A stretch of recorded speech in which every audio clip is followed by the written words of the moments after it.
Although good will be done to Israel, no one in your family line will ever reach. Downtown we let it go. Sunset high and a party slow. Blood rush in the hazy glow. My head to the bones. Loose up, we break. Although good will be done to Israel, no one in your family line will ever reach old age. Every one of you that I do not cut off from serving at my altar, I will spare only to destroy your sight and sap your strength, and all your descendants will die in the prime of life. And what happens to your two sons, Hophni and Phinehas, will be assigned to you. They will both die on the same day.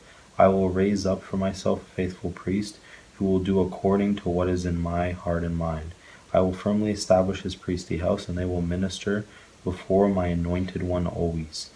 Then everyone left in your family line will come and bow down before him for a piece of silver and a loaf of bread and plead, "Appoint me to some priestly office, so I can have food to eat." The Lord calls Samuel. The boy Samuel ministered before the Lord under Eli. In those days the word of the Lord was rare. There were not many visions. One night Eli, whose eyes were becoming so weak that he can barely see, was lying down in his usual place. The lamp of God had not yet gone out, and Samuel was lying down in the house of the Lord, where the ark of God was. Then the Lord called Samuel. Samuel answered, "Here I am." And he ran to Eli and said, "Here I am. You called me." But Eli said, "I did not call. Go back and lie down." So he went and lay down. Again the Lord called, "Samuel!" And Samuel got up and went to Eli and said, "Here I am. You called me." "My son," Eli said, "I did not call. Go back and lie down." Now Samuel did not know the Lord, the word of God. The word of the Lord had not yet been revealed to him. A third time the Lord called, "Samuel!" And Samuel got up and went to Eli and said, "Here I am. You called me." Then Eli realized the Lord was calling the boy. So Eli told Samuel, "Go and lie down, and if he calls you, say, 'Speak, Lord, for your servant is listening.'" So Samuel went and lay down in his place. The Lord came and stood there, calling as at the other times, "Samuel, Samuel." Then Samuel said, "Speak, for your servant is listening." And the Lord said to Samuel, "See, I am about to do something in Israel that will make the ears of everyone who hears about it tingle. At that time I will carry out against Eli everything I spoke against his family from beginning to end. For I told him that I would judge his family forever because of the sin he knew about. His sons blasphemed God, and he failed to restrain them. Therefore I swore to the house of Eli, the guilt of Eli's house will never be atoned for by a sacrifice or offering." Samuel lay down until morning and then opened the doors of the house of the Lord. He was afraid to tell Eli the vision, but Eli called him and said, "Samuel, my son." Samuel answered, "Here I am." "What was it he said to you?" Eli asked. "Do not hide it from me. May God deal with you, be it ever so severely, if you hide from me anything he told you." So Samuel told him everything, hiding nothing from him. Then Eli said, "He is the Lord. Let him do what is good in his eyes." The Lord was with Samuel as he grew up, and he let none of Samuel's words fall to the ground. And all Israel from Dan to Beersheba recognized that Samuel was attested as a prophet of the Lord. The Lord continued to appear at Silo, and there he revealed himself to Samuel through his word. And Samuel's word came to all Israel. The Philistines captured the ark. Now the Israelites went out to fight against the Philistines. The Israelites camped at Ebenezer, and the Philistines at Aphek. Philistines deployed their forces to meet Israel as the battle spread. Israel was defeated by the Philistines, who killed about 4,000 of them on the battlefield. When the soldiers returned to the camp, the elders of Israel asked, "Why did the Lord bring defeat on us today before the Philistines?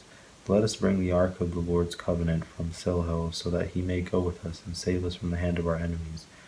So the people sent men to Silo, and they brought back the ark of the covenant of the Lord Almighty, who was enthroned between the cherubim. And Eli's two sons, Hophni and Phinehas, were there with the ark of the covenant of God. When the ark of When the ark of the Lord's covenant came into the camp, and all Israel raised such a great shout that the ground shook, hearing the uproar, the Philistines asked, "What's all this shouting in the Hebrew camp?" When they learned that the ark of the Lord had come into the camp, the Philistines were afraid. A god has come into the camp, they said. "Oh no, nothing like this has happened before. We're doomed. Who will deliver us from the hand of these mighty gods? They are the gods who struck the Egyptians with all kinds of plagues in the wilderness. Be strong, Philistines, by men, or you will be subject to the Hebrews as they have been to you. Be men and fight." So the Philistines fought, and the Israelites were defeated, and every man fled to his tent. The slaughter was very great. Israel lost 30,000 foot soldiers. The ark of God was captured, and Eli's two sons, Hophni and Phinehas, died. Death of Eli. That same day a Benjamite ran from the battle line and went to Silho with his clothes torn and dust on his head. When he arrived, there was Eli sitting on his chair by the side of the road, watching, because his heart feared for the ark of God. When the man entered the town and told what had happened, the whole town sent up a cry. Eli heard the outcry and asked, "What is the meaning of this uproar?" The man hurried over to Eli, who was 98 years old, and whose eyes had failed so that he could not see. He told Eli, "I have just come from the battle line. I fled from it this very day." Eli asked, "What happened, my son?" The man who brought the news replied, "Israel fled before the Philistines, and the army has suffered heavy losses. Also, your two sons, Hophni and Phinehas, are dead, and the ark of God has been captured." When he mentioned the ark of God, Eli fell backward off his chair by the side of the gate. His neck was broken, and he died. For he was an old man, and he was heavy. He had led Israel 40 years.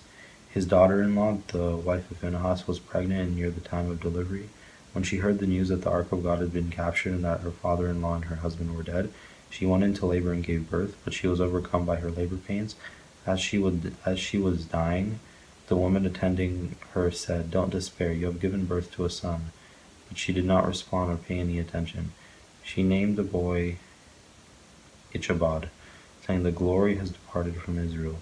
Because of the capture of the ark of God and the deaths of her father-in-law and her husband, she said, "The glory has departed from Israel, for the ark of God has been captured." The ark in Ashdod and Ekron. After the Philistines had captured the ark of God, they took it from Ebenezer to Ashdod. Then they carried the ark into Dagon's temple and set it beside Dagon. When the people of Ashdod rose early the next day, there was Dagon, fallen on his face on the ground before the ark of the Lord.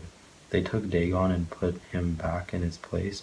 But the following morning when they rose, there was Dagon, fallen on his face on the ground before the ark of the Lord. His head and hands had been broken off and were laying in his threshold. Only his body remained. That is why to this day neither the priests of Dagon nor any others who enter Dagon's temple at Ashdod step on the threshold. The Lord's hand was heavy on the people of Ashdod and its vicinity. He brought devastation on them and afflicted them with tumors. When the people of Ashdod saw what was happening, they said, "The ark of God of Israel must not stay here with us, because his hand is heavy on us and on Dagon our God." So they called together all the rulers of Philistines and asked them, "What shall we do with the ark of the God of Israel?" They answered, "Have the ark of the God of Israel moved to Gath." So they moved the ark of the God of Israel. But after they had moved it, the Lord's hand was against that city, throwing it into a great panic. He afflicted the people of the city, both young and old, with an outbreak of tumors. So they sent the ark of the God to Ekron. As the ark of the God was entering Ekron, the people of Ekron cried out, "They have brought the ark of God of Israel around to us to kill us and our people." So they called together all the rulers of Philistines and said, "Send the ark of the God of Israel away. Let it go back to its own place, or it will kill us and our people." For death had filled the city with panic. God's hand was very heavy on it. Those who did not die were afflicted with tumors, and the outcry of the city went up to heaven. The ark returned to Israel. When the ark of the Lord had been in the Philistine territory 7 months, the Philistine called for priests and the diviners and said, "What shall we do with the ark of the Lord? Tell us how we should send it back to its place." They answered, "If you return the ark of the God of Israel, do not send it back to him without a gift. By all means send a guilt offering to him. Then you will be healed, and you will know why his hand has not been lifted from you." The Philistines asked, "What guilt offering should we send to him?" They replied, 5 gold tumors and 5 gold rats, according to the number of Philistine rulers, because the same plague has struck you both.